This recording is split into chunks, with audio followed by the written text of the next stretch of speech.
Hello everyone, welcome back to the channel. I am Ayushi Negi और आज का जो टॉपिक रहने वाला है that is basic concepts of macroeconomics. देखो, जो हमारा मेजर चैप्टर है या जो हमारा मेन चैप्टर है वो तो है national income and related aggregates. National income and उसके कुछ एग्रीगेट्स, राइट। लेकिन इस चैप्टर को समझने के लिए हमें पहले बेसिक कंसेप्ट समझने होंगे, ठीक है। वो सारे कंसेप्ट्स नेशनल इनकम में बहुत काम आएंगे। डायरेक्ट पढ़ोगे तो समझ नहीं आएगा। सो सीन क्या रहेगा, सबसे पहले हम समझेंगे सम बेसिक कंसेप्ट्स, राइट। जब हम ये बेसिक कंसेप्ट समझ लेंगे तो उसके बाद जाएंगे हम अपने मेन चैप्टर में, जो कि क्या है, national income and it's aggregates. जब हम ये भी समझ लेंगे उसके बाद हम जाएंगे अपने थर्ड चैप्टर पे या फिर नेक्स्ट चैप्टर पे। वो चैप्टर क्या है, methods to measure national income. That means हमारी इकोनॉमी में, या अगर हम इंडिया की बात करें तो जो हम ये नेशनल इनकम पढ़ रहे हैं, जो हम ये कॉन्सेप्ट समझ रहे हैं, ये हमारी कंट्री में, हमारी इकोनॉमी में कैसे कैलकुलेट होता है, क्या मेथड्स हैं जिनके हेल्प से हम इस नेशनल इनकम को कैलकुलेट करते हैं। तो ये हम समझेंगे इस चैप्टर में। तो इस तरीके से सारी सीरीज़ रहने वाली है। और जब हम ये तीनों चैप्टर्स पढ़ लेंगे देन हम अपनी यूनिट 1 कंप्लीट कर लेंगे, यूनिट 1। और उस यूनिट 1 का नाम क्या है, इस यूनिट 1 का नाम पड़ा है इसके मेजर चैप्टर से। इसका मेजर चैप्टर क्या है, national income and it's aggregates. तो इस यूनिट 1 का नाम भी यही है, national income and aggregates, national income and aggregates. So basically इस यूनिट को कंप्लीट करने के लिए हमें कितने चैप्टर पढ़ने पड़ेंगे, 3। एक और चैप्टर है इंट्रोडक्शन, वो बहुत ही बेसिक चैप्टर है, वो मैं कभी और आपके साथ डिस्कस करूंगी। आज मैं स्टार्ट कर रही हूँ सम बेसिक कंसेप्ट। सो हम देखने वाले कौन कौन से ऐसे कंसेप्ट्स हैं जो हमें समझने हैं और हमारे नेशनल इनकम में हमें हेल्प करेंगे। So now without wasting any time let's start the video. Okay, so concepts में जो हम सबसे पहली चीज़ समझेंगे वो समझेंगे गुड्स के बारे में। देखो, गुड्स के बारे में समझना क्यों ज़रूरी है, बिकॉज एक इकोनॉमी में countless number of goods produce और कंज्यूम होते हैं। So there are countless number of goods that are produced and consumed in an economy. अब देखो, काउंटलेस नंबर ऑफ गुड्स जो मैं बोल रही हूँ उसका मैं क्या मतलब बोल रही हूँ कि जिन हम गुड्स की बात करते हैं वो सारे एक नेचर के तो होते नहीं हैं। कुछ ड्यूरेबल गुड्स होंगे, कुछ नॉन ड्यूरेबल गुड्स होंगे, कुछ सेमी ड्यूरेबल गुड्स होंगे, सिंगल यूज़ गुड्स होंगे, कुछ गुड्स ऐसे होंगे जो क्या होंगे, non material goods. Non material goods कौन से होते हैं, मतलब कोई मटेरियल नहीं है उन गुड्स में लेकिन वो गुड्स है, that means they are talking about services. तो इतने सारे गुड्स होते हैं, इतने तरीके के गुड्स होते हैं, दैट मीन्स इनके कैरेक्टरिस्टिक्स भी अलग अलग होंगे। तो जब हम नेशनल इनकम में गुड्स की बात करेंगे, क्योंकि नेशनल इनकम जब हम समझेंगे तो देखेंगे प्रोडक्शन की बात हो रही है, प्रोडक्शन मतलब गुड्स के प्रोडक्शन की बात हो रही है, तो वहाँ तो हमें समझना पड़ेगा ना कि हम कौन से गुड को समझ रहे हैं। तो जो सबसे पहली चीज़ है वो है क्लासिफाई करना। दैट मीन्स हमारे जो गुड्स हैं उनको क्लासिफाई करना या उनको कैटेगरी देना कि कितने टाइप के गुड्स हैं और हमें कौन से टाइप के गुड्स समझने हैं, राइट। सो सबसे पहले हम क्या करेंगे, अपने गुड्स को क्लासिफाई करते हैं, ठीक है। बेसिकली क्लासिफिकेशन ऑफ गुड्स बोलो या कैटेगरीज बोलो, दो मेन कैटेगरीज में। अच्छा अभी क्या है, जितनी भी चीज़ें मैं समझाऊंगी ना सिर्फ समझते जाओ, कोई अभी तुमको ये टेंशन लेने की ज़रूरत नहीं कि कंटेंट कहाँ से मिलेगा क्या नहीं मिलेगा। लास्ट में, वीडियो के लास्ट में मैं समराइज़ कराऊंगी, सब कुछ हम रिकैप करेंगे जो हमने देखा है with the help of content. तो साइड में आपको सारी चीज़ें मिल जाएंगी, अभी सिर्फ समझो, अभी सिर्फ समझना है, ठीक है। कंटेंट तुमको मिल जाएगा, उसकी दिक्कत नहीं है। क्लासिफिकेशन ऑफ गुड्स, यहाँ पे गुड्स दो तरीके से क्लासिफाई हुए हैं ब्रॉडली, वैसे तो बहुत तरीके से है लेकिन दो तरीके से हमने गुड्स को क्लासिफाई करा है। सबसे पहला जो गुड है वो है फाइनल गुड्स, ठीक है। और जो दूसरे टाइप का गुड है वो है intermediate good, intermediate good, right. Final goods, एक फाइनल गुड है, एक इंटरमीडिएट गुड है। अब जो फाइनल गुड है वो फर्दर कैटेगराइज है दो और टाइप पे। पहला तो क्या है, कंज्यूमर गुड, और दूसरा है कैपिटल गुड, राइट। ये सारी चीज़ जब मैं समराइज कराऊंगी कंटेंट आपको पूरा मिलेगा, अभी सिर्फ समझो। तो जो हमने गुड्स की बात कर रहे थे ना कि इतने तरीके के गुड्स हैं, इतने तरीके नहीं है, उनको हमने दो कैटेगरी में डिवाइड कर दिया है। पहले कैटेगरी रखी है फाइनल गुड्स की, दूसरी कैटेगरी रखी है इंटरमीडिएट गुड्स की। और फाइनल गुड्स को भी फर्दर दो पार्ट्स में डिवाइड करा है। पहला रखा है कंज्यूमर गुड्स, दूसरा रखा है कैपिटल गुड्स।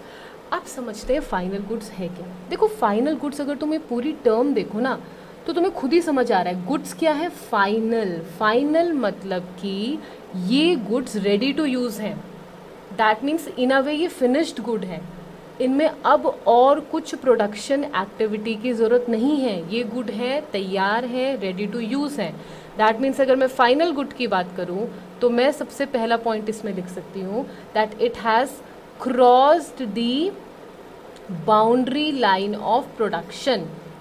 दैट मीन्स जो प्रोडक्शन का प्रोसेस था ये फाइनल गुड ने क्रॉस कर लिया है, ये प्रोड्यूस हो चुका है।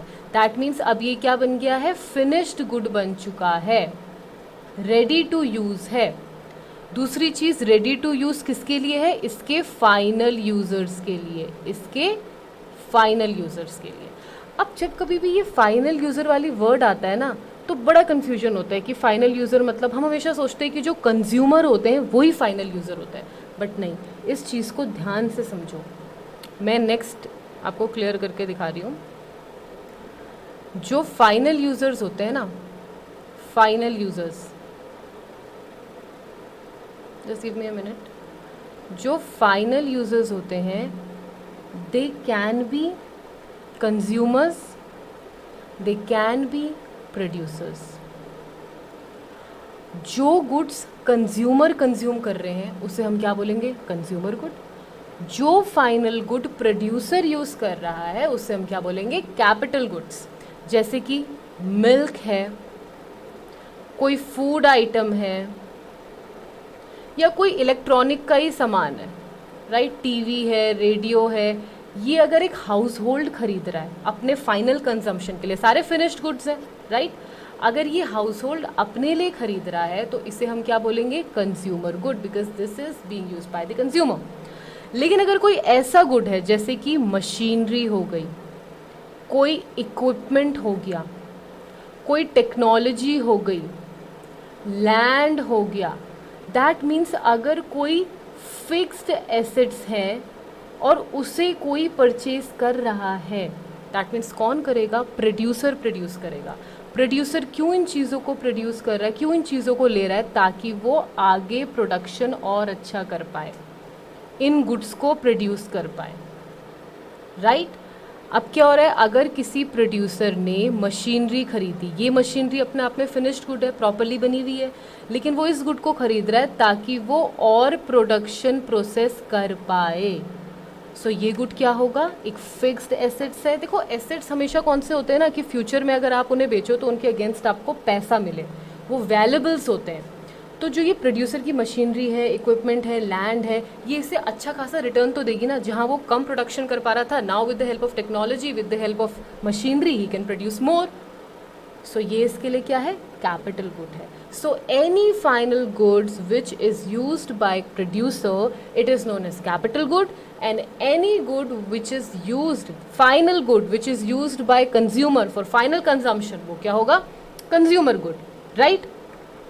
इसी हिसाब से जो मैंने आपको अभी ये क्लासिफिकेशन बताया था ना, अभी जो मैंने आपको पूरा ये चार्ट बना के दिखाया था क्लासिफिकेशन ऑफ गुड्स का, इसमें हमने दो पार्ट्स देखे थे, एक है फाइनल गुड, एक है इंटरमीडिएट गुड। फाइनल गुड भी कंज्यूमर, जो कंज्यूमर यूज़ कर रहे हैं, कैपिटल गुड जो प्रोड्यूसर यूज़ कर रहे हैं। अब ये इंटरमीडिएट गुड क्या है, इंटरमीडिएट गुड भी दो पार्ट में डिवाइडेड है।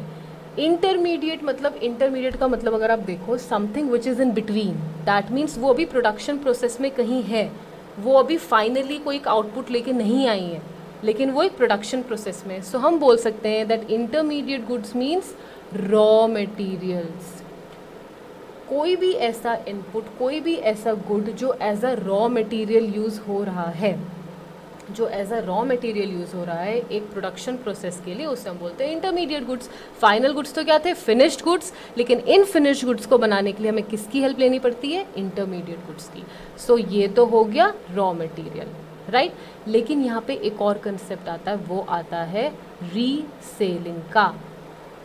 दैट मीन्स जब कभी भी कोई हम गुड खरीदते हैं not for the purpose of consumption but for the purpose of reselling, वो भी किस में आता है, इंटरमीडिएट में आता है। अब इसको समझो क्यों।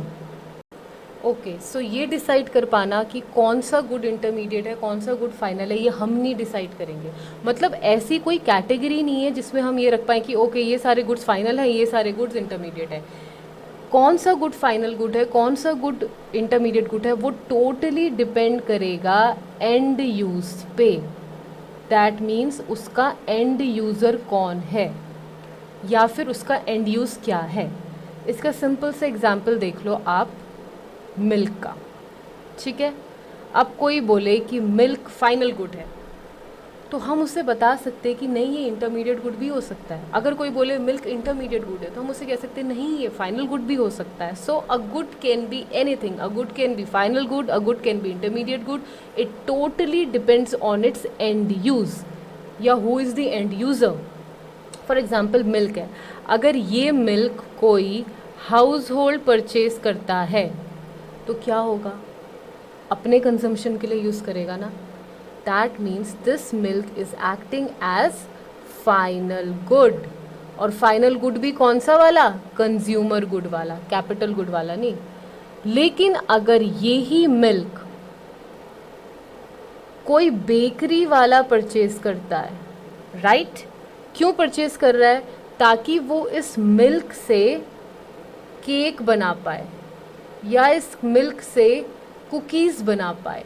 सो क्या लगता है यहाँ पे फाइनल प्रोडक्ट क्या है, यहाँ पे जो फाइनल गुड है वो या तो केक होगा या कुकीज़ होगा, मिल्क थोड़ी होगा। मिल्क यहाँ पे अब किसकी तरह काम कर रहा है, रॉ मटेरियल की तरह। यहाँ milk is working as raw material to produce cake और cookies which will work as final good. अब हो सकता है यहाँ कोई कंज्यूमर आए और इन्हें कंज्यूम कर ले, राइट। सो किसी गुड को कैसे पता लगेगा क्या है, वो उसके एंड यूज़ पे डिपेंड करेगा।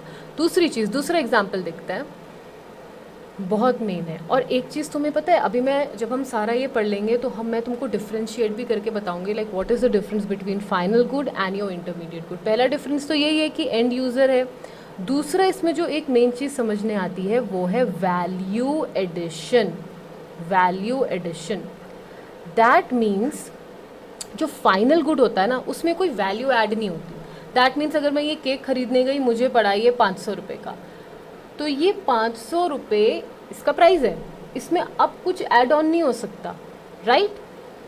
कोई वैल्यू एडिशन नहीं होती in case of your final good. लेकिन अगर कोई गुड इंटरमीडिएट है, अगर कोई गुड इंटरमीडिएट है, तो वहाँ पे वैल्यू एडिशन होती है। कैसे, अब ये केक बना है तो इस केक में मिल्क का कुछ प्राइस आएगा, इसमें फ्लावर यूज़ होंगे उसका कुछ प्राइस आएगा, इसमें चॉकलेट यूज़ होगी तो चॉकलेट का कुछ प्राइस आएगा, कुकी शुगर है शुगर का प्राइस आएगा। इन सब रॉ मटेरियल के प्राइसेस ऐड होते रहेंगे, वैल्यू ऐड होती रहेगी। कब तक ऐड होती रहेगी, जब तक रॉ मटेरियल्स ऐड होते रहेंगे। इन सब की वैल्यूज ऐड होके एक प्राइस निकलेगा, वो प्राइस बना 500 रुपये। नाउ दिस 500 रुपये इज अब ये प्रोडक्शन हो चुका है पूरा, ठीक है। सो अब ये 500 क्या बन गया है, फाइनल गुड। अब इसमें कोई और चीज़ें ऐड नहीं हो सकती, कोई और वैल्यू ऐड नहीं हो सकती है। सो पहली चीज़ हमने क्या पढ़ी थी, अगर मैं सबसे पहली चीज़ बताऊं, हमने उसके लिए क्या पढ़ा था कि वैल्यू गुड जो फाइनल गुड्स हैं they have crossed the boundary line, whereas your intermediate good they have not crossed the boundary line। अगर हम दूसरे की देखें तो उसमें वैल्यू एडिशन नहीं होता है, पूरा दाम मिला के आपको मिल जाता है, whereas for raw materials value addition होता रहता है, ठीक है। तीसरी चीज़ जो हम पढ़ेंगे रीसेलिंग वाली, उसमें क्या है, अगर मानो ये कार है, ठीक है, परचेज ऑफ अ कार ले लो। अब ये कार परचेज है तो बताओ ये फाइनल गुड है या इंटरमीडिएट गुड है, तो डिपेंड करेगा कौन इसे खरीद रहा है। अगर इस कार को हाउस होल्ड खरीद रहा है तो ये क्या होगा, फाइनल गुड होगा, किसका, कंज्यूमर का, कंज्यूमर गुड बन जाएगा। अगर इस कार को कोई टैक्सी ड्राइवर खरीद रहा है तो भी ये फाइनल गुड होगा और किसकी तरह काम करेगा, कैपिटल गुड्स की तरह काम करेगा। क्यों, क्योंकि यहाँ पे ये टैक्सी ड्राइवर एक तरीके से प्रोड्यूसर की तरह काम कर रहा है। Why, because from this taxi he is producing income, वो अपनी इनकम जनरेट कर रहा है इससे। तो ये टैक्सी इसके लिए क्या हुई, एक एसेट की तरह काम कर रही है, एक कैपिटल गुड की तरह काम कर रही है। लेकिन अगर ये कार कोई रिटेलर खरीदता है और इस मोटिव से खरीदता है कि मैं इसे फर्दर रीसेल करूंगा, माना इसने कार खरीदी 2 लाख में और अब ये जो थर्ड पर्सन है इससे बेच रहा है 2.5 लाख पे, तो क्या लगता है वैल्यू ऐड हुई ना, 0.5 की वैल्यू ऐड हुई और इसने तो अल्टीमेटली उसे कंज्यूम करा नहीं। सो रीसेलिंग की जब भी बात आएगी वो आपके इंटरमीडिएट में जाएगा, फाइनल में नहीं जाएगा। राइट, कंटेंट आपको लास्ट में मिलेगा, अभी आप सिर्फ समझो। आई होप तुमको पहला चीज़ तो कंसेप्ट क्लियर हो गया जो कि था गुड्स के बारे में। What are final goods, what are intermediate goods. Final goods में भी we have consumer goods, we have capital goods. अब एक चीज़ और इसमें ध्यान से समझो, बहुत बार ना ये क्वेश्चन आता है, बहुत बार ये क्वेश्चन आता है दैट आपके जो ये है ना, कई बार वो क्वेश्चन पता है कैसे फ्रेम करके देते हैं, ऐसा देते हैं कि all capital goods are producer goods. क्या ये स्टेटमेंट सही है? All capital goods are producer goods. So answer would be right. क्यों? जितने भी कैपिटल गुड्स हैं उन्हें कौन खरीदता है? प्रोड्यूसर खरीदता है, तो वो गुड्स क्या होंगे? प्रोड्यूसर गुड्स होंगे। इसी का अगर उल्टा क्वेश्चन आ जाए कि all producer goods are capital goods, now this statement is wrong because we know कि प्रोड्यूसर गुड्स भाई एक तो कैपिटल गुड्स हो गए, ठीक है, जो किसकी तरह काम कर रहे हैं? फिक्स्ड एसेट्स की तरह काम कर रहे हैं, और क्या है? फाइनल गुड है। लेकिन एक और टाइप के गुड्स भी तो थे, रॉ मटेरियल्स, इनपुट्स, जो इन फिनिश्ड गुड में हेल्प कर रही है, भी तो प्रोड्यूसर गुड्स है। प्रोड्यूस इन रॉ मटेरियल्स को भी तो खरीदता है, और ये रॉ मटेरियल्स हमने पढ़ा है क्या है? इंटरमीडिएट गुड्स हैं। सो इसीलिए ये कहना कि सारे प्रोड्यूसर गुड्स सिर्फ कैपिटल गुड्स हैं, it is wrong because we know that producer goods में रॉ मटेरियल्स भी आते हैं। राइट, ठीक है, ये सारी चीज़ें आप लोगों को प्रैक्टिस करते जानी है, ऐसे ये समझ वरना नहीं आएंगी। ठीक है, now will move to our next thing. अब हमें जो नेक्स्ट कंसेप्ट समझना है वो है आपका इन्वेस्टमेंट। ठीक है, इन्वेस्टमेंट वाली चीज़ ध्यान से समझो। अगर मैं आपसे पूछूं इन्वेस्टमेंट क्या, मैं बता, हम इन्वेस्टमेंट करते रहते हैं, सारी चीज़ें करते रहते हैं। देखो, इन्वेस्टमेंट का मतलब होता है किसी चीज़ में पैसा डालना। हो सकता है आप कोई मशीनरी खरीद लो, हो सकता है आप कोई ज़मीन में पैसा इन्वेस्ट कर लो, कोई टेक्नोलॉजी ले लो, कोई हाउस ले लो, इन सारी जगहों पे आप पैसा इन्वेस्ट करते हो। राइट, ये सारी चीज़ें क्या हैं? कैपिटल गुड्स हैं। ये सारी चीज़ें क्या हैं? कैपिटल गुड्स हैं। राइट, सो यहाँ पे ना इस रिलेशनशिप को एक इक्वेशन के थ्रू डिराइव करा है, या आप एक्सप्रेस कर सकते हो कैसे? I इक्वल टू डेल्टा के। राइट, इस फॉर्म में आप इसे शो कर सकते हो। नाउ जो ये आपका कैपिटल आई है, this is showing your investment obviously. जो ये आपका ट्राइंगल है, this is known as delta. इसे हम क्या बताते हैं? चेंज बताते हैं। अब ये चेंज किसका बताएंगे? कैपिटल के का। याद रखना, इकोनॉमिक्स में जब कभी भी कैपिटल वाई शो हो तो वो इनकम को रिप्रेजेंट करता है, जब कभी भी कैपिटल के शो हो तो वो हमारी कैपिटल को शो करता है। दैट मीन्स कितनी कैपिटल है। यहाँ कैपिटल का मतलब क्या है? कितने एसेट्स हैं, कितने फिक्स्ड एसेट्स हैं, कितने वैल्यूबल्स हैं जो अगर हम कभी फ्यूचर में बेचें तो हमें रिटर्न दें या हमारे प्रोडक्शन प्रोसेस में हेल्प करें। राइट, तो अभी क्या हो रहा है ना, ये रिलेशनशिप ये बताता है कि इन्वेस्टमेंट करने से कितना कैपिटल में चेंज आया। सपोज करो इतना हमारे पास कैपिटल गुड्स थे, ये हमारे कैपिटल गुड्स का स्टॉक था। ठीक है, अब हमने इन्वेस्टमेंट करी कैपिटल गुड्स में, हमने कोई नई लैंड खरीद ली, हमने कोई नया प्लांट सेटअप कर लिया, तो उससे क्या हुआ? हमारी ना कैपिटल जो गुड्स थे उनकी स्टॉक बढ़ गई। सो ये इन्वेस्टमेंट ये दिखाता है कि जो ये हमारी कैपिटल स्टॉक है ना, ये कितने से बढ़ी। Just because of this investment how much increase in our capital is there. कितनी कैपिटल हमारी फॉर्म हुई। पहले कैपिटल इतनी थी, इन्वेस्टमेंट की वजह से कैपिटल इतनी हो गई। So this shows the change, this shows the change. Right, investment हम क्या बिल्कुल समझ गए इन्वेस्टमेंट क्या होता है क्या नहीं होता। अब इसमें हमने ये चीज़ तो समझ ली, अब इसमें जो एक और चीज़ हमें समझनी है ना, वो समझनी है कि इन्वेस्टमेंट कितने टाइप के होते हैं। राइट, इन्वेस्टमेंट कितने टाइप के होते हैं। सो अगर इन्वेस्टमेंट की मैं बात करूँ तो दो टाइप के इन्वेस्टमेंट होते हैं। एक होता है जो हम फिक्स्ड एसेट्स पे करते हैं, ठीक है, ध्यान से सुनते रहना। एक इन्वेस्टमेंट होता है, ये है तुम्हारा इन्वेस्टमेंट, इसे सिंपली मैं कैपिटल आई से शो कर रही हूँ। इन्वेस्टमेंट तुम्हारे दो टाइप के होते हैं, एक फिक्स्ड इन्वेस्टमेंट, एक इन्वेंट्री इन्वेस्टमेंट, ठीक है। फिक्स्ड इन्वेस्टमेंट माने जो आपने फिक्स्ड एसेट्स पे खर्चा करा है, जो हमने फिक्स्ड एसेट्स पे खर्चा करा है। Now this fixed assets can be, मैंने 10 बार बताया, फिक्स्ड एसेट्स मतलब वो सारे वैल्यूएबल्स जो आपको गेन दे रहे हैं, आपको प्रॉफिट दे रहे हैं, आपको वैल्यू दे रहे हैं, प्लांट्स, मशीनरी, और यू कैन से एनीथिंग जो आपको अच्छे गुड रिटर्न दे रहे हैं। Whereas your inventory investment, इसका मतलब क्या हुआ? इन्वेंट्री इन्वेस्टमेंट में तीन चीज़ें आ जाती हैं। पहले आ जाते हैं इसमें फिनिश्ड गुड्स, ठीक है, फिर आ जाते हैं इसमें सेमी फिनिश्ड गुड्स, और थर्ड में इसमें आ जाते हैं आपके रॉ मटेरियल्स। तो फिनिश्ड गुड्स क्या है? ये गुड्स बिल्कुल तैयार है, रेडी टू यूज़ है, लेकिन ये अभी बिके नहीं है। दैट मीन्स ये अभी क्या है? अनसोल्ड गुड्स हैं, अनसोल्ड गुड्स, भले ही फिक्स्ड फिनिश्ड है लेकिन अभी बिके नहीं है। सेमी मतलब ये अभी अंडर प्रोडक्शन है, इनमें अभी काम चल रहा है। रॉ मटेरियल्स तो हमको पता ही है, वो सारे गुड्स जो एज अ इनपुट यूज हो रहे हैं to make your finish goods, right. अब क्या होता है ना, जो ये प्रोड्यूसर्स होते हैं ये या तो फिक्स इन्वेस्टमेंट में इन्वेस्ट करते हैं कि भैया हम लैंड खरीद ले, ये खरीद ले, वो खरीद ले, और पॉसिबिलिटी है कि वो इन्वेंट्री इन्वेस्टमेंट भी कर ले, वो फिनिश्ड गुड्स को भी खरीद ले। क्यों खरीदते हैं फिनिश्ड गुड्स को? माना कोई 100 मस्टर्ड ऑयल है, ठीक है, किसी प्रोड्यूसर के पास 100 मस्टर्ड ऑयल्स हैं।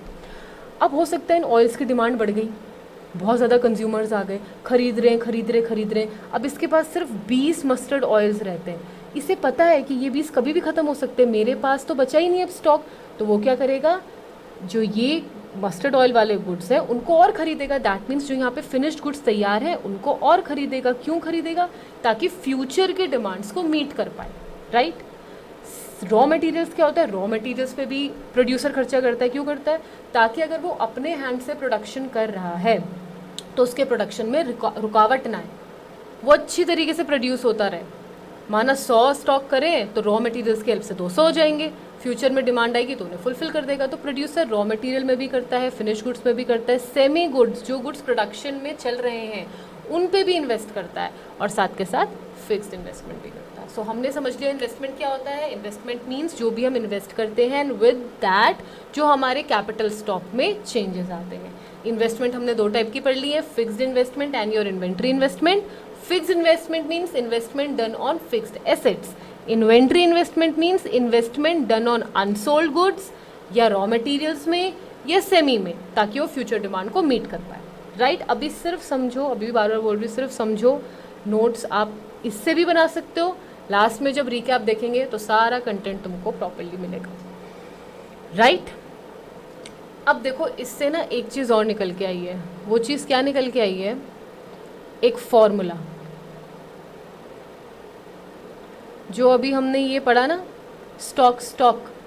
तो इसको एक एग्जांपल से समझते हैं। फिक्स्ड एसेट्स, ठीक है, अगर यहाँ पे इन्वेस्ट करा प्रोड्यूसर ने तो उसको एक एग्जांपल से समझते हैं। सपोज करो इन the beginning of the year 2019 में प्रोड्यूसर के पास 8 मशीन्स थी, ठीक है, 8 मशीन से बढ़िया काम चल रहा था।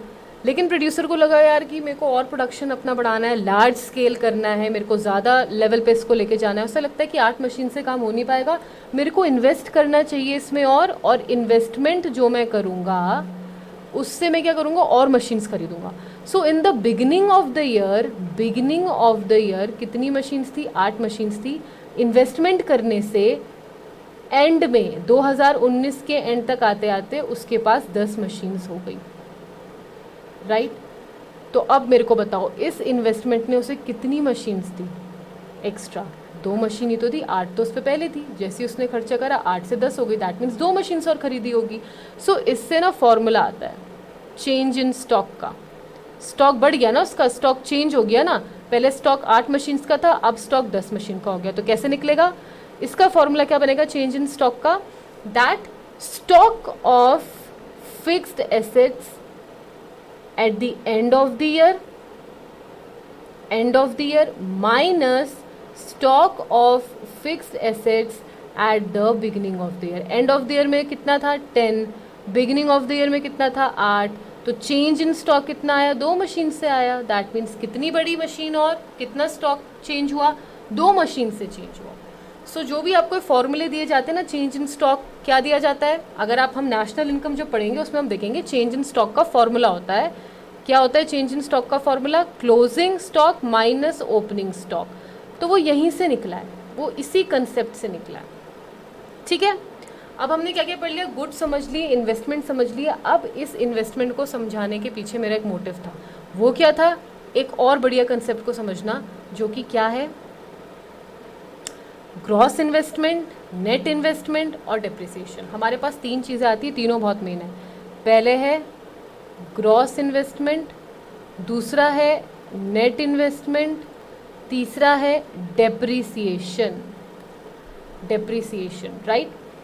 सबसे पहले हम डेप्रिसिएशन को समझ लेते हैं, फिर हम ग्रॉस में जाएंगे, फिर हम नेट में जाएंगे। ठीक है, डेप्रिसिएशन वर्ड अपने आप में शो कर रहा है कि किसी भी चीज़ की वैल्यू जब डेप्रिशिएट होती है, डिटोरिएट होती है, दैट मीन्स उसकी वैल्यू गिर रही है। सो डेप्रिसिएशन की आपको क्या लगता है डेफिनेशन क्या होगी? सिंपल लिखना है, depreciation means the fall in the value of fixed assets. जो हमारे फिक्स्ड एसेट्स हैं उनकी वैल्यू कम हो रही है। उनकी वैल्यू कम क्यों हो रही है? क्योंकि जो उनकी फंक्शनिंग करने की पावर थी वो धीरे धीरे कम हो रही है। Why? Because we are using it more.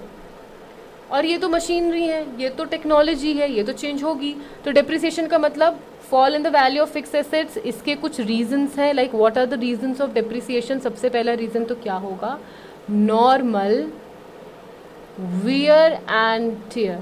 That means जब हम कोई चीज़ यूज़ करते हैं तो धीरे धीरे उसकी एफिशिएंसी कम होती जाती है, उसमें दिक्कत आनी शुरू हो जाती है। Second is accidental damage. That means अभी उसका डिप्रिशिएट होने का टाइम आया नहीं था, लेकिन हो सकता है एक्सीडेंटली वो ख़राब हो गई है, मशीन है, हो सकती है ख़राब। ठीक है, तीसरी चीज़ क्या है? Change in technology. That means technology में चेंज आ गया है।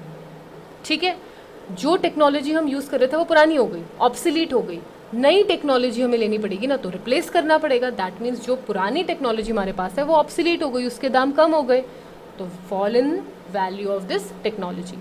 फोर्थ क्या हो सकता है? Change in demand. That means जो एसेट्स हमारे पास हैं अब उनकी डिमांड उतनी ज़्यादा नहीं है।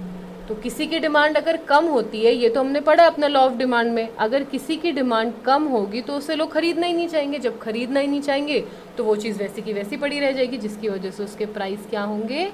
कम हो जाएंगे। राइट?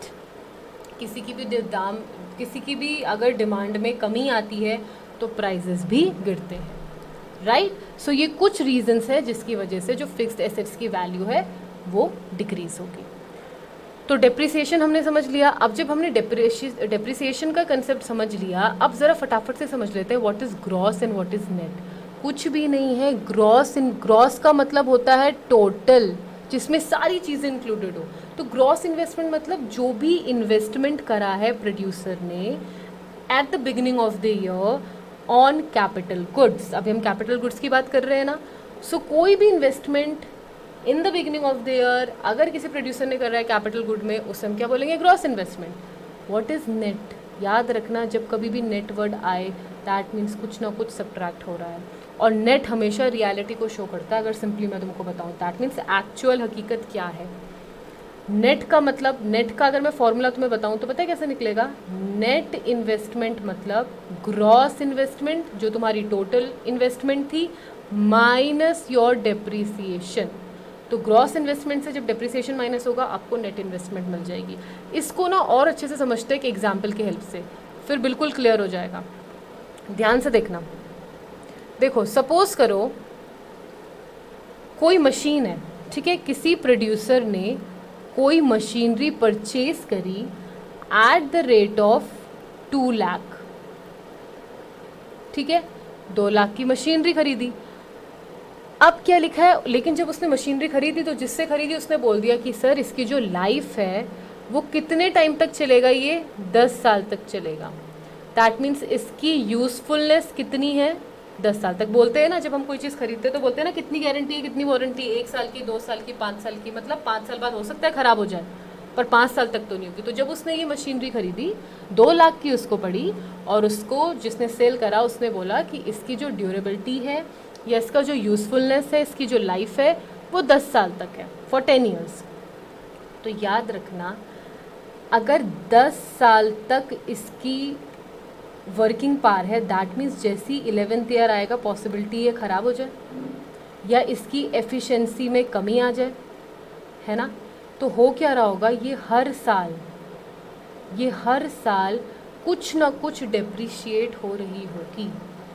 जब ये फर्स्ट ईयर में जिस तरीके से काम कर रही थी, सेकेंड ईयर में थोड़ा कम तरीके से काम कर रही है, थर्ड ईयर में और कम एफिशिएंटली काम कर रही है या इसका लॉस ज़्यादा हो रहा है। जैसे जैसे ईयर्स बढ़ते जा रहे हैं वैसे वैसे ये डेप्रिशिएट होती जा रही है।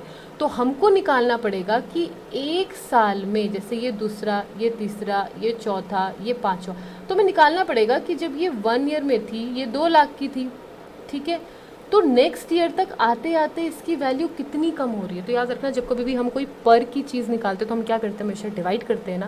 दैट मीन्स यहाँ पे मैं डेप्रिसिएशन की वैल्यू निकालूँ। कैसे निकालूंगी, सिंपल सा फॉर्मूला है, डिवाइड करना है। 2 लाख मतलब जितने में मशीन खरीदी थी डिवाइडेड बाय कितनी ईयर उसकी यूज़फुलनेस है, 10 साल है, डिवाइड कर देंगे कितना आ जाएगा, 20,000। दैट मीन्स ये 20,000 क्या है, ये 20,000 इसकी डेप्रिशिएशन वैल्यू है। दैट मीन्स हर साल ये 20,000 से डेप्रिशिएट होगी और जैसे 11th ईयर में आएगी पॉसिबिलिटी है ख़राब ही हो जाए। समझ आया। सो डेप्रिसिएशन कैसे निकलता है, डेप्रिसिएशन मतलब जो ये पहले टाइम इन्वेस्टमेंट करा होता है ना इस प्रोड्यूसर ने, ये जो 2 लाख लगाए अपनी इस मशीन को खरीदने के लिए, इसको बोलते हैं हम ग्रॉस इन्वेस्टमेंट। एक साथ जो सारा पैसा लगा दिया, फिर हमने डेप्रिसिएशन यहाँ पे समझ लिया ये होता है। नेट क्या होगा, नेट इन्वेस्टमेंट मतलब ग्रॉस इन्वेस्टमेंट जो कि हमारे 2 लाख की माइनस जो हमारी डेप्रिसिएशन की वैल्यू है। तो कितना आ जाएगा, 1,80,000। That means this 1,80,000 is your net investment. आपने इन्वेस्टमेंट तो 2 लाख का कर दिया, लेकिन यहाँ पे आपने ग्रॉस वैल्यू देखी ही नहीं। एक्चुअल में उस मशीनरी ने आपको कितना रिटर्न दिया या उसकी वर्थ कितने की थी, वैल्यू फॉर मनी 1,80,000 की थी। आई होप आपको समझ आएगा। अब देखो इसको ना एक और तरीके से समझो, वैल्यू सारी सेम रहेंगी, इसको आप एक और तरीके से समझो। हमने कितने ईयर्स लिए थे, 10 ईयर्स लिए थे ना, तो यहाँ पे तुम भी 10 ईयर्स ले लो, ठीक है। 1 2 3 4 5 6 7 8 9 एंड 10, राइट। पहले साल में कितना था, 2 लाख, ठीक है। अगले साल में वो कितने से डेप्रिशिएट होगी, 20,000 से। दैट मीन्स अगले साल तक उसकी वैल्यू क्या हो जाएगी, 1,80,000। तभी तो तुमने देखा ना, अगर तुम कोई कार परचेज करते हो, माना तुमने वो कार खरीदी थी 10 लाख की, अगर तुम उसे कुछ टाइम यूज़ करने के बाद बेचोगे तो 2 लाख में नहीं बिकेगी वो, मतलब 10 लाख में नहीं बिकेगी वो कम रेट में बिकेगी। क्यों बिकेगी, क्योंकि जितने टाइम पीरियड तुमने उसे अपने पास रखा है, तुमने उसे डेप्रिशिएट करा, तुमने उसे यूज़ करा, तो उसकी वैल्यू में गिरावट आती जाएगी, राइट। अगर थर्ड ईयर में मैं इसको देखूंगी तो दोबारा 20,000 से ये लॉस होगी, तो अब कितना हो जाएगा, 1,60,000। दोबारा देखेंगे 20,000 से कम, 1,40,000। देन नेक्स्ट ईयर में कितना हो जाएगा, 1,20,000। देन कितना हो जाएगा, 1,00,000। दैट मीन्स अगर ये 6th ईयर में बिकी तो जो मशीनरी तुमने 2 लाख में खरीदी थी वो अब कितने में बिकेगी, 1 लाख में बिकेगी, ठीक है, क्योंकि इसकी डेप्रिसिएशन की वैल्यू ही 20,000 आई है। 7th ईयर में जाओगे 80,000, 8th ईयर में जाओगे 60, देन 40, देन 10th ईयर में 20,000 इसकी वैल्यू हो जाएगी। और जैसे ही 11th ईयर आएगा इसकी वैल्यू कुछ है ही नहीं, क्योंकि अब तो मशीनरी काम ही नहीं कर रही है, इसका काम करने की यूज़फुलनेस थी 10 साल। तो आई होप तुम्हें डेप्रिसिएशन का, नेट इन्वेस्टमेंट का और ग्रॉस इन्वेस्टमेंट का कंसेप्ट समझ आया होगा, राइट।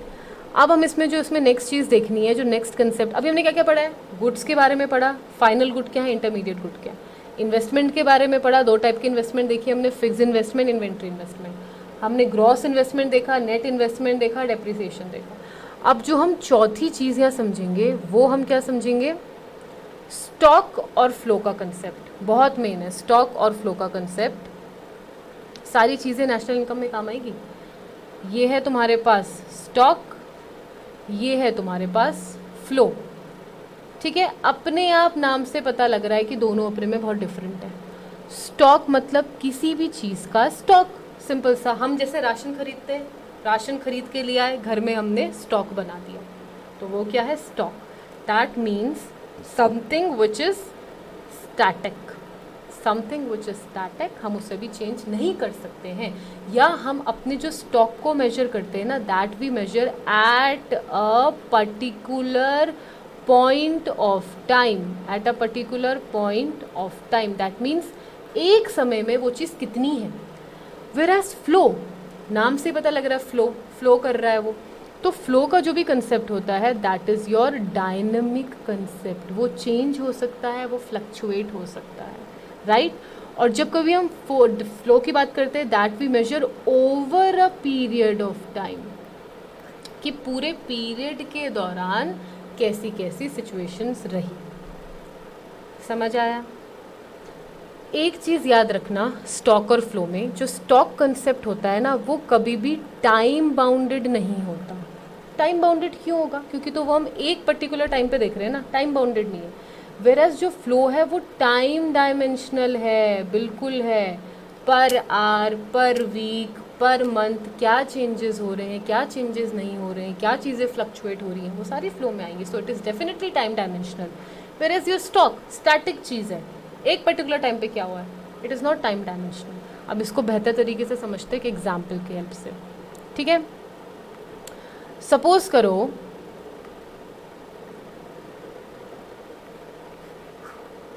ये है बैंक, ठीक है।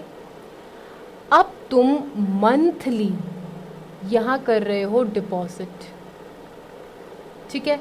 मैंने लिख लिया है डिपॉजिट पर मंथ, हर महीने तुम डिपॉजिट कर रहे हो 3,000 रुपये का, ठीक है। दैट मीन्स जनवरी में भी 3,000 गए, फेब में भी 3,000 गए, मार्च में भी 3,000 गए और अप्रैल में भी 3,000 गए। सो जो ये डिपॉजिट्स तुम्हारे पास मंथली जा रहे हैं, मंथली जा रहे हैं, ये क्या है, this is a flow concept. Whereas अगर मैं तुमसे पूछूं कि बताओ अप्रैल तक, माना अप्रैल में डेट है 3 अप्रैल 2021, अगर मैं बोलूं बताओ इस तारीख तक तुम्हारे पास कितने डिपॉजिट्स हुए, 3,000, 3,000, 3,000, 3,000, कितने हो गए। जो भी यहाँ पे टोटल आएगा वो क्या होगा, तुम्हारा स्टॉक कंसेप्ट होगा। कितना होगा, स्टॉक कंसेप्ट होगा। 12,000 है, ठीक है, 3,000 यहाँ के, 3,000 यहाँ के, 3,000 यहाँ के, 3,000, तो 12,000 eight a particular point of time. यहाँ पे क्या हुआ, इस मोमेंट पे, इस पॉइंट पे 3 तारीख को कितना डिपॉजिट है बैंक पे तुम्हारे पास, दिस इज स्टैटिक, आप इसे भी चेंज नहीं कर सकते हो, ना ही ये टाइम बाउंडेड है। सो ये कितना हो गया, स्टॉक।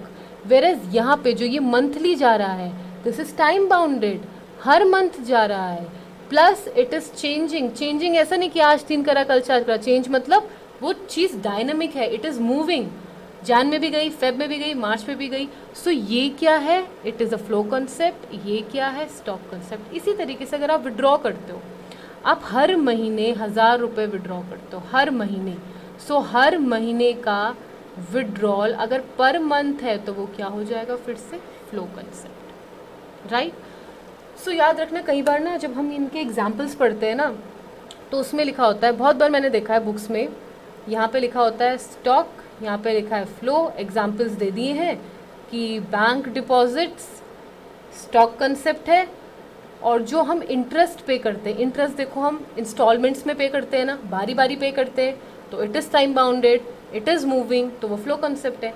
लेकिन देखो बैंक डिपॉजिट से हम समझ जाते हैं कि स्टॉक कंसेप्ट है, लेकिन मेरा बात बोलने का मतलब ये है कि बच्चों से क्या समझ लेते हैं कि जैसे डिपॉजिट आया तो भाई बिना सोचे समझे उसे स्टॉक मार के आ जाते टिक। नहीं, तुमको चेक करना है वहाँ पे कहीं डिपॉजिट्स के आगे पर मंथ तो नहीं दे दिया, पर वीक तो नहीं दे दिया।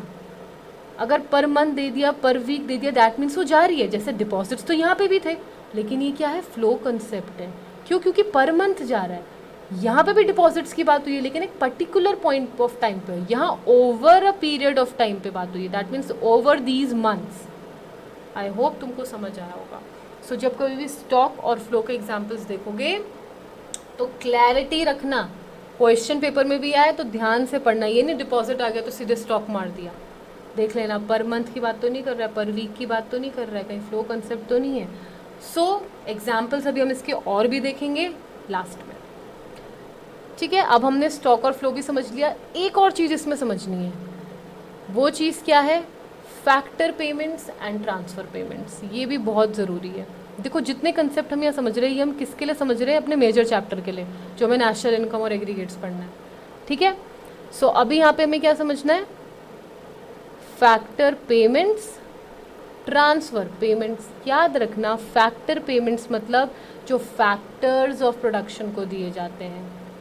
फैक्टर्स ऑफ प्रोडक्शन कितने होते हैं हमें पता है, लैंड होता है, लेबर होता है, कैपिटल होता है, एंटरप्रेन्योर होता है। दैट मीन्स ये चारों लोग फैक्टर्स ऑफ प्रोडक्शन कहलाते हैं, जो सर्विसेज देते हैं अपनी, ताकि प्रोडक्शन हो पाए। तो इन लोगों को इनकी सर्विसेज के लिए जो इनकम मिलती है, उसे क्या बोलते हैं? Factor payments. That means all the payment that this factor receives in return for the services that they have given is known as factor payments. That means ये इनकी earned income है, इन्होंने कमाई है ये इनकम। जैसे लैंड में हमें क्या मिलता है? रेंट मिलता है। लेबर को क्या मिलती है? वेजेस मिलती हैं, सैलरीज मिलती हैं, बोनस मिलता है, कमीशन मिलता है, तो हम इसको COE बोल लें, कंपनसेशन ऑफ एम्प्लॉयज़। आगे हम पढ़ेंगे what is this compensation of employees, but याद रखना जो भी सैलरीज वेजेस आती हैं सारी कंपनसेशन ऑफ एम्प्लॉयज़ होती हैं। कैपिटल में हमें क्या मिलता है? इंटरेस्ट। एंटरप्रेन्योर मीन्स बिजनेसमैन, ये किसके लिए काम करता है? प्रॉफिट के लिए। तो ये सारी चीज़ें जो मिल रही हैं, all this is known as factor payment. And why they are getting it? Because they have given the services. Whereas your transfer payment, transfer payment क्या होती है ना? वन साइडेड पेमेंट होती है, वन साइडेड पेमेंट, या इन्हें unilateral payment भी बोलते हैं। ये क्यों मिल रही है? ये डोनेशन के फॉर्म में आती हैं, चैरिटी के फॉर्म में आती हैं, या फिर ओल्ड एज पेंशन आप इसे कह सकते हो, कोई भी ग्रांट्स कह सकते हो, कोई भी ऐसी चीज़ जो दी तो हमें जा रही है, बट क्यों दी जा रही है? हमने कोई सर्विसेज नहीं करी, सिर्फ ऐसी कि ताकि चलो वेलफेयर के लिए दी जा रही है, किसी को ज़रूरत है, नीडी है, उसको दी जाए। उसने कोई सर्विसेज दी नहीं है, लेकिन फिर भी उसको दी जा रही है। सो ये सारे क्या होते हैं? Transfer payments, and they are not earned, ये अर्नड नहीं होते हैं, ठीक है। ये आपको याद रखना है। अब हमने फैक्टर पेमेंट और ट्रांसफ़र पेमेंट क्यों पढ़े? ये हमने इस स्कॉलरशिप्स भी है, ठीक है। ये दोनों हमने क्यों पढ़े? क्योंकि जब हम नेशनल इनकम की बात करते हैं ना, national income only talks about the income of these factors, कि इन्होंने इकोनॉमी में कुछ करा तो इनको पैसा मिला। कभी भी नेशनल इनकम अपनी ये ट्रांसफ़र पेमेंट्स की बात नहीं करता, वन साइडेड पेमेंट की बात नहीं करता, क्योंकि इन्होंने तो कोई कंट्रीब्यूशन दिया ही नहीं। इनकी इनकम को ऐड करके हम क्या करेंगे? हम इनकम से ये पता लगाना चाह रहे हैं कि कितना प्रोडक्शन हुआ है, कितनी ग्रोथ हुई है। ये पेमेंट तो कुछ भी नहीं दिखाता है, राइट। आई होप सारी चीज़ें तुम लोगों को क्लियर होंगी। अब हमने काफ़ी कुछ इसमें पढ़ लिया है, आज के लिए हम इतना ही रखेंगे, बट वीडियो एंड करने से पहले जैसे मैं तुम्हें प्रॉमिस किया था, विल समराइज एवरीथिंग। सारी चीज़ें अब आपको यहाँ मिलेंगी, आप स्क्रीनशॉट अब ले सकते हो। देखो हमने सबसे पहले क्या डिस्कस किया था? सबसे पहली चीज़ जो हमने डिस्कस की थी वो करे थे गुड्स के बारे में, classification of goods. Now how I have classified the goods? Final goods and intermediate goods. Intermediate में भी consumer goods and your capital goods. Next चीज़ जो हमने पढ़ी थी, that we have talked about investment, that how with the investment capital stock is increasing. Investment कितने type का था? दो टाइप का, fixed investment and your inventory investment. उसके बाद इन्वेस्टमेंट से हमने नेक्स्ट चीज़ समझी थी, ग्रॉस इन्वेस्टमेंट क्या है, नेट इन्वेस्टमेंट क्या है, और हमारे पास डेप्रिसिएशन क्या है। फिर हम आए थे स्टॉक और फ्लो कंसेप्ट में। यहाँ पे आप कुछ एग्जांपल्स भी सीख सकते हो, अपने हैंड से भी आपको काफ़ी चीज़ें देखनी है इसमें। और स्टॉक और फ्लो के बाद हम आए थे अपने पेमेंट्स के बारे में। We have factor payments and we have transfer payments. Factor payments are earned incomes, whereas your transfer payments are unearned income. इन्हें कोई अर्न नहीं करा गया है, जस्ट वेलफेयर या बेनिफिट्स के लिए दिए है। ठीक है, कंटेंट आपको मिल चुका है। आई होप आपको चीज़ें क्लियर हुई होंगी। Basic concepts of macro economics. अभी एक चीज़ और रहती है, वो है सर्कुलर फ्लो ऑफ इनकम। उसको ही फटाफट से कंप्लीट कर लेंगे और फिर अपने मेजर चैप्टर में जाएंगे जो है नेशनल इनकम। एक चीज़ और, जो भी नोट्स मैं आप लोगों को दे रही हूँ, मैं हमेशा से एक ही चीज़ बोलती हूँ, प्रिपेयर योर ओन नोट्स। अगर आप, मैं किसी और के नोट्स आपको दे दूँगी ना, it will work as a book only, मतलब मैंने आपको दूसरी बुक दे दी। सो किसी के नोट्स लेने से कुछ फ़ायदा नहीं है। बुक लो, अपने नोट्स खुद बनाओ, धीरे धीरे करके बनाओ, चीज़ें ज़्यादा क्लियर होंगी। I hope that you like the video. If you do it, please hit the like button and don't forget to press the bell icon ताकि आपको notifications मिलते रहे। Okay, bye bye.